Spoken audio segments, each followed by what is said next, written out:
Well, in the end, it looked like he played the pot.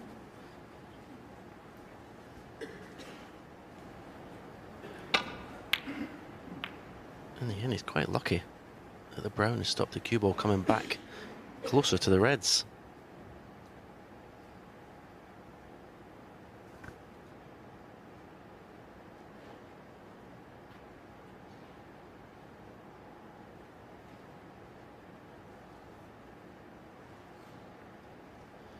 The red will go to middle, but those horrible blind cutbacks, not inviting in the first frame, let alone what might be the last.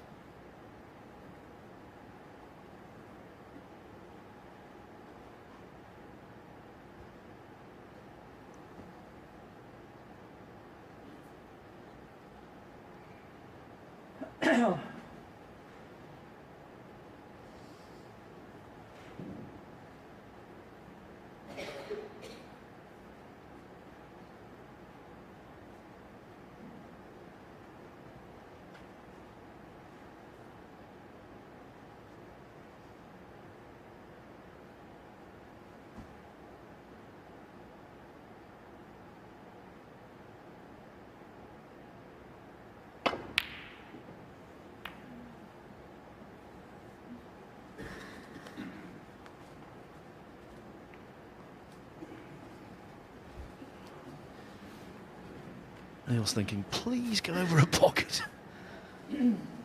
But it refused to.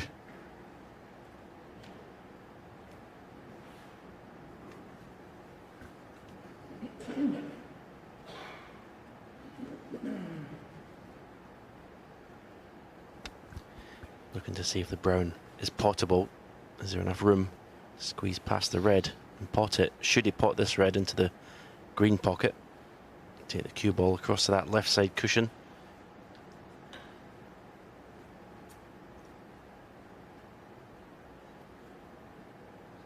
It's amazing when you're under this pressure, you just struggle to find the potting point on the object ball.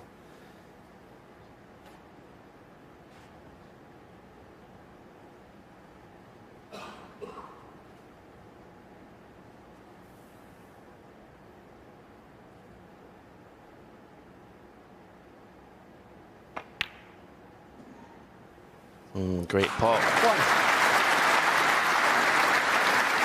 30 points ahead.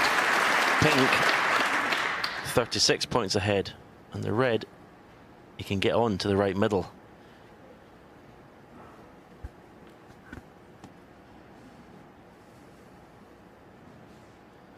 Pressures created by the desire to avoid defeat, and how badly you'll feel if you do lose.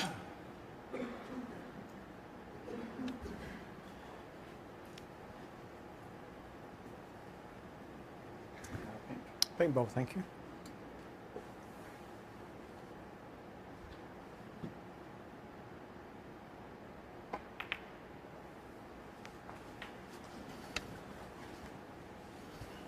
Clever little shot that, for the blue safe. 7. So this red again.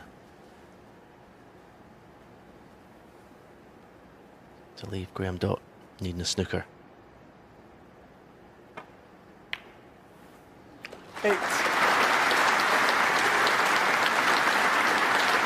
After what occurred in the previous frame, he will not be taking anything for granted. Complacency, that word in his vocabulary, does not exist.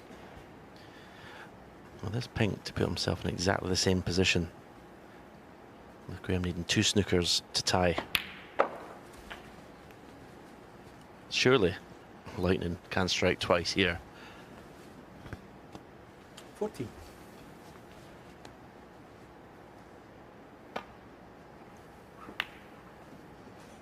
Neil Robertson, 14.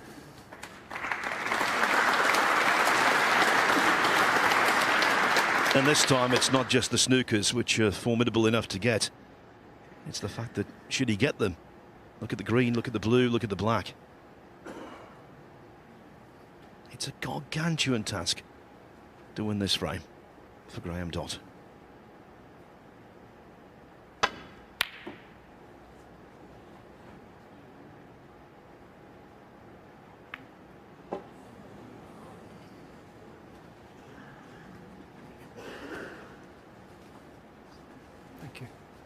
Well, at least the black set.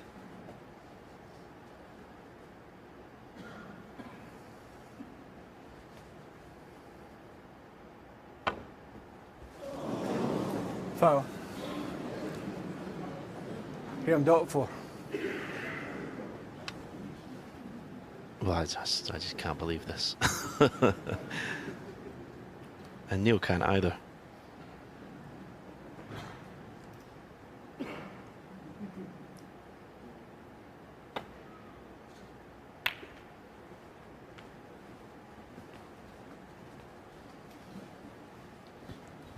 I've seen consecutive frames won after a player's required a snooker, but I don't think I've ever seen one where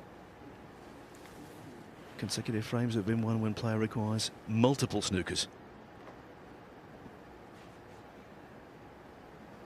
If you're just tuning in, the last frame, Robertson had got it won.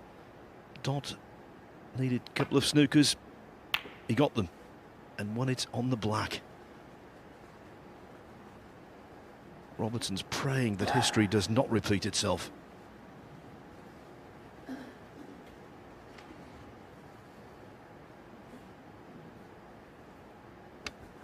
In or over is going to be Neil's tactic whenever he can see a red.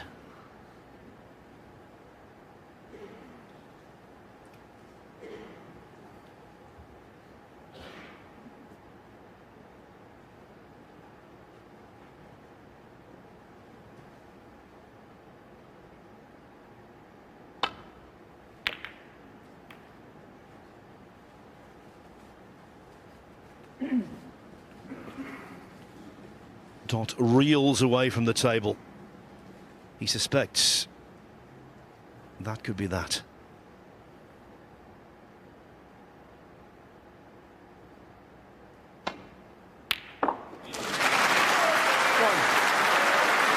He's been waiting to exhale.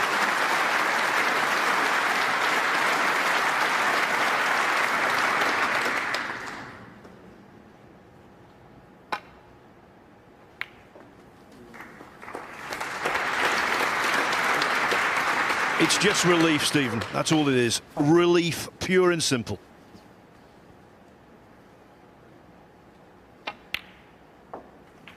Seven. And now the game's easy again. 10.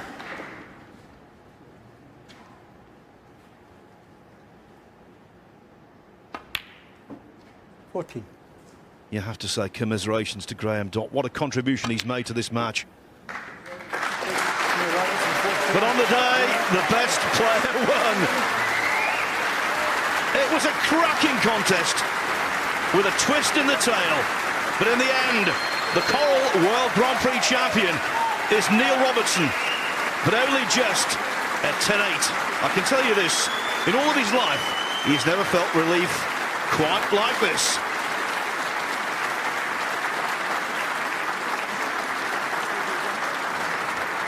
Ladies and gentlemen, would you please welcome your presentation party, event director for World Snooker Tour, Agata Chervinska, and the head of sponsorship from title sponsors Coral, Mr. Adrian Osman.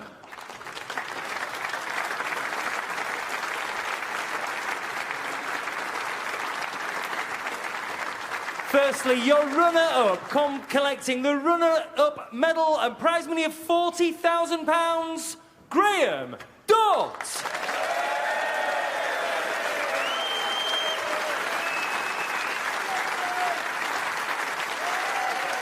Graeme, well, my goodness me, what a dramatic finish to this match. It had a bit of everything in there. You never let Neil relax, never let him feel comfortable. Just take us through those last couple of frames, what it felt like. And I never really thought I was involved in the match. I thought Neil was phenomenal all the way through the game. I was even saying to my coach when I was 7-5 down, I can't believe I'm still involved in the match, because I didn't really feel that I was playing that great, but Neil was playing like a robot. It was just so hard to stay with him, and obviously when it got to the end, you've got half a chance, and I did have a few chances there, so but we're all nerves are shredded that time. I know, I think we felt every stroke with you every, the emotion was coming through almost every time you went to the table. Yeah, it was getting that way. Obviously, Neil slowed down a little bit as well. It gave me a bit of hope that he was maybe, hopefully, starting to twitch a little bit. But he's that good. I mean, if you give him the chances that I gave him, he was always going to win. But he thoroughly deserved to win. He was different class. Well, listen, we're very much looking forward to seeing you in the Players' Championship. Obviously, that's coming up. And the way you're playing at the moment, we'll see you in the Tour Championship as well. Yeah, it's nice to be back involved in these. I mean, Neil wins tournaments every week. I win my tournament every 14 years, so it's nice for Neil. Listen, I think it's long overdue. Ladies and gentlemen, our runner-up, Graeme Dott. Well done. Now, let's have a word with our World Grand Prix champion, Neil Robertson. My goodness me, what a way to finish this match. You were never allowed to relax, as I said to Graeme. What were you thinking? Yeah, well, I mean, I got in a lot of trouble in Austria for winning the final 9-0, so people didn't have much to watch. And when I was 9-5 up, absolutely cruising, I thought, it could be another early night. And just one slight positional shot, and then that was it. Graham's safety was just... I didn't want to play anymore. It was just like I was in trouble all the time. And even the frame, I think I've made 69 or 70, and I've rolled the red over the hole, 2 snookers, and then the next 3 or 4 shots I was playing, I was in pretty tough snookers, and you're not world champion, for nothing, for not coming back like that. And Graeme showed his absolute class. He really, really did. And it's great to see him still working on his game and improving as a player. I think that we're going to start seeing a lot more of him, especially in the later stages of tournaments. He's already a couple of times semis, final here. So I don't think it's going to be too long at all before he picks up another trophy. He is tenacious, he is that. And what about you yourself? I mean, what a wonderful streak of form you've been in the last few weeks, winning tournaments and making finals. How does it feel at the moment to be playing like this? I don't have too much time to think about it. Every time I'm either playing a match or travelling somewhere, and just an incredible run, really. You don't have many spells like this in your career. And I think yesterday I was really struggling. It was like I was going to the well, and it's like, God, I'm scraping the bottom of this damn thing. How much energy am I going to have left for the final? And I found something today. I actually played fantastically well to go 9-5, and then as Graeme was coming back, I was getting a bit sort of twitchy. I'm thinking, oh God, just like, please, just miss so I can win. But yeah, just really relieved. It's been a great week, great few weeks actually. Just an amazing spell. And of course, you won the Champion of Champions with us at the end of last year. Here you are winning here. You're off to Southport. We'll see you in Llandudno. You could have an ITV Grand Slam on your hands. Yeah, it'd certainly be nice, but there's going to be plenty of players gunning for me now because nobody likes to see someone continuously always in the final. So that's going to motivate other players to play well against me, and it's also going to motivate myself to keep upping my game and keep staying with all the other players. And off to defend your Welsh Open title this week and celebrating your birthday, a big week ahead. Yeah, I got go home tomorrow and then pack my 4th suitcase in the last 3 weeks, and then head back up to Cardiff, for the Welsh Open. Well, you're going to have a very heavy suitcase to take home after today, so I'm going to let you carry on with the presentation. Ladies and gentlemen, Neil Robertson, our champion. Ladies and gentlemen, your winner, collecting the winner's medal, prize money of £100,000, the trophy and the title of 2020 Coral World Grand Prix champion, the Thunder from Down Under, Neil Robertson!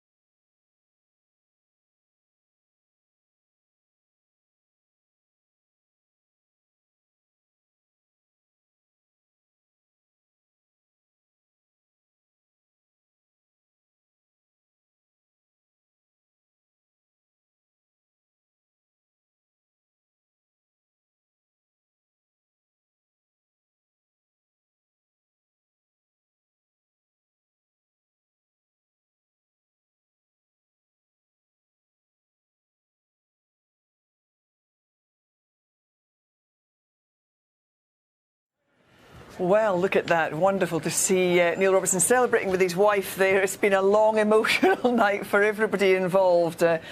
And we can see what it meant to him as well. I think when we saw that red go in that last frame, you just sensed the relief and the fact that he had got over the line. I'm now joined in the studio. Stephen Hendry's come in. We've got Neil here and Alan. That was a cracking final, wasn't it, Stephen? Yeah, it was pretty dull, wasn't it? It was like, no serious things happening out there. I just didn't know what was going to happen next. How Neil lost that frame when he only did 2 snookers to tie. It was just the things that were going on was just incredible. But all credit to him because he found some good pots in that last frame, a couple of good long pots, and in the end, the snooker he played was pretty to get him to that stage. But in the end, it was an ugly win in the end.